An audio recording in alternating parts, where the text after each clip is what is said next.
అందరికీ నమస్కారం.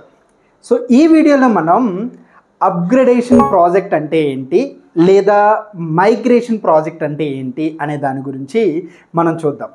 సో చాలా కంపెనీస్లో మైగ్రేషన్ ఇలాంటి వర్డ్స్ అనేది కొన్ని కామన్గా వింటూ ఉంటారు. But still we can discuss about what is mean by migration or upgradation project అంటే ఏంటి అనే దాని గురించి మనం చూద్దాం. మెయిన్ టాపిక్లోకి వెళ్ళే ముందు యాజ్ ఆల్రెడీ నోస్ నాదొక చిన్న రిక్వెస్ట్, మీరు గనక ఇంకా మన ఛానల్ని సబ్స్క్రైబ్ చేసి ఉండకపోతే ప్లీజ్ సబ్స్క్రైబ్ చేయండి. అండ్ మన ఛానల్ యొక్క టార్గెట్ 1 lakh సబ్స్క్రైబర్స్ని రీచ్ అవ్వడం. ప్లీజ్ నా టార్గెట్ని రీచ్ అవ్వడంలో హెల్ప్ చేయండి. నేను మీ టార్గెట్ని రీచ్ అవ్వడంలో ఇలాంటి ఇన్ఫర్మేటివ్ వీడియోస్ని చేస్తూ మీ టార్గెట్ రీచ్ అవ్వడంలో నేను హెల్ప్ చేస్తాను. ప్లీజ్ సబ్స్క్రైబ్ చేయండి. ఇకపోతే అప్గ్రేడేషన్ ఆర్ మైగ్రేషన్ అంటే ఏంటి?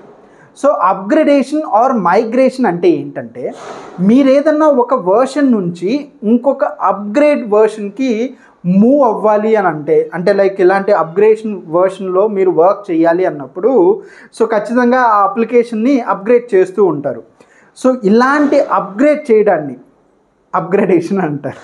సో ఇంకా మీకు సింపుల్గా చెప్పాలి అని అంటే ఎస్ఏపి పాయింట్ ఆఫ్ వ్యూలో, ఎస్ఏపిలో ఇప్పుడు మీరు ఒకవేళ ఈసీసీ వర్షన్ యూజ్ చేస్తున్నారనుకోండి, ఈసీసీ వర్షన్ నుంచి మీరు S/4HANAకి మీరు చేంజ్ అవ్వాలి అని అనుకుంటే ఇలా చేంజ్ అయ్యే ప్రాసెస్ని మనం అప్గ్రేడేషన్ అని అంటాం. సో ఇలాంటి ప్రాజెక్ట్ని మనం అప్గ్రేడేషన్ ఆర్ మైగ్రేషన్ ప్రాజెక్ట్ అని అంటాం. సో ఈ ఈసీసీకి S/4HANAకి డిఫరెన్సెస్ మనం ఆల్రెడీ చెప్పుకున్నాం. ఈసీసీ పాయింట్ ఆఫ్ వ్యూలో అదర్ డేటాబేస్ మీద మనం డిపెండ్ అవుతాం. అదే S/4HANA వచ్చేసరికి ఇన్బిల్ట్ డేటాబేస్ ఉంటుంది. ఈ డేటాబేస్ అంటే లైక్ ఇన్బిల్ట్గా కొంత డేటాబేస్ ఉంటుంది. ఈజీ ప్రాసెసింగ్ అండ్ స్పీడ్ అనేది ఎక్కువగా ఉంటుంది S/4HANA పాయింట్ ఆఫ్ వ్యూలో. ఇప్పుడు ఈసీసీ నుంచి S/4HANAకి మీరు చేంజ్ అవ్వాలి అని అంటే కొంత కన్సల్టెంట్ రిక్వైర్మెంట్ అనేది ఉంటుంది. సో ఇలాంటి ఒక ప్రాసెస్నే మనం అప్గ్రేడేషన్ ఆర్ మైగ్రేషన్ అని అంటాం.